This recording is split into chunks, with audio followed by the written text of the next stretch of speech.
ಹೆಣ್ಮಕ್ಳು ಮೆಚೂರ್ ಆದಾಗ ಏನೇನು ಪ್ರಿಕಾಷನ್ ತಗೋಬೇಕು? ಮೆಚ್ಯೂರ್ ಅಂದರೆ it is the menstruation which is starting for her for the first time. Normal periods ಅಂದರೆ ಎಷ್ಟು amount of bleeding and how long a girl should bleed is vaginal health pH balance ಮತ್ತು there are so many things they have to use it ಅಂತೆಲ್ಲ ಹೇಳ್ತಾರೆ.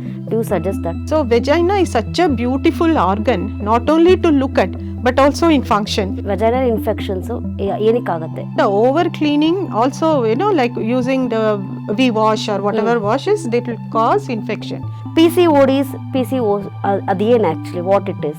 PCOD ಅಂದರೆ polycystic ovarian disease ಅಂತ. PCOS is polycystic ovarian syndrome. Next important segment of this ಪಾಡ್ಕಾಸ್ಟ್ಗೆ ಬರ್ತೀನಿ, pregnancy. ಒಂದು 28 year old girl ಬಂದಿದ್ಲು. She said ನಂಗೊಂದು 3 months. ಓಕೆ, ಇಷ್ಟು ಬೇಗ?